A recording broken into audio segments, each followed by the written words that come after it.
अनंत चतुर्दशी की व्रत कथा। इस कथा को पढ़ने और सुनने से होती है लक्ष्मी की प्राप्ति। चतुर्दशी के व्रत का शास्त्र में बहुत ही खास महत्व बताया गया है। अनंत चतुर्दशी पर भगवान विष्णु के अनंत स्वरूप की पूजा होती है और हाथ में 14 गांठों वाली धागा अनंत बांधा जाता है। ऐसा करने से माँ लक्ष्मी भी प्रसन्न होती है। अनंत चतुर्दशी की पूजा में कथा का पाठ करने का बहुत ही महत्व माना गया है। आज आप भी जाने इस कथा और इसका पाठ करें। अनंत चतुर्दशी की कथा। एक बार महाराज युधिष्ठिर ने राजसूय यज्ञ किया और यज्ञ मंडप का निर्माण बहुत ही सुंदर व अद्भुत रूप से किया गया। उस मंडप में जल की जगह स्थल तो स्थल की जगह जल की भ्रांति होती थी। इससे दुर्योधन एक स्थल को देखकर जल कुंड में जा गिरे। द्रौपदी ने यह देखकर उनका उपवास किया और कहा कि अंधे की संतान भी अंधी होती है। इस कटु वचन से दुर्योधन बहुत आहत हुए और इस अपमान का बदला लेने के लिए उसने युधिष्ठिर को धुत अर्थात जुआ खेलने के लिए बुलाया और छल से जीतकर पांडवों को 12 वर्ष वनवास दे दिया। वन में रहते उन्हें अनेक कष्टों को सहना पड़ा। एक दिन वन में भगवान कृष्ण युधिष्ठिर से मिलने आए। युधिष्ठिर ने उन्हें सब हाल बताया, इस विपदा से निकलने का मार्ग भी पूछा। इस पर भगवान कृष्ण ने उन्हें अनंत चतुर्दशी का व्रत करने को कहा और कहा कि इसे करने से खोया हुआ राज्य भी मिल जाएगा। इस वार्तालाप के बाद श्री कृष्ण जी युधिष्ठिर को एक कथा सुनाते हैं।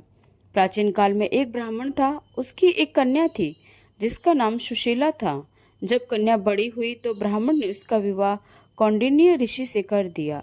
विवाह पश्चात कौंडिन्य ऋषि अपने आश्रम की ओर चल दिए। रास्ते में रात हो गई जिससे वह नदी के किनारे आराम करने लगे। सुशीला के पूछने पर उन्होंने अनंत व्रत का महत्व बता दिया।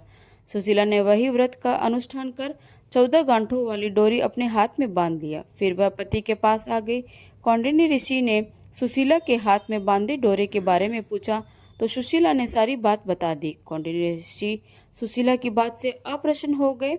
उसके हाथ में बंधी डोर को भी आग में डाल दिया। इससे अनंत भगवान का अपमान हुआ, जिसके परिणाम स्वरूप कौंडिन्य ऋषि की सारी संपत्ति नष्ट हो गई। सुशीला ने इसका कारण डोर का आग में जलना बताया। पश्चाताप की अग्नि में जलते हुए ऋषि अनंत भगवान की खोज में वन की ओर चले गए। वे भटकते भटकते निराश होकर गिर पड़े और बेहोश हो गए। भगवान अनंत ने उन्हें दर्शन देते हुए कहा कि मेरे अपमान के कारण ही तुम्हारी यह दशा हुई और विपत्तियां आई, लेकिन तुम्हारे पश्चाताप से मैं तुमसे अप्रसन्न हूँ। अपने आश्रम में जाओ और 14 वर्षों तक विधि विधान से मेरा ये व्रत करो। इससे तुम्हारे सारे कष्ट दूर हो जाएंगे। कौंडिन्य ऋषि ने वैसा ही किया और उनके सभी कष्ट दूर हो गए और उन्हें मोक्ष की प्राप्ति भी हुई। श्री कृष्ण की आज्ञा से युधिष्ठिर ने भी अनंत भगवान का व्रत किया, जिससे पांडवों को महाभारत के युद्ध में जीत मिली। धन्यवाद।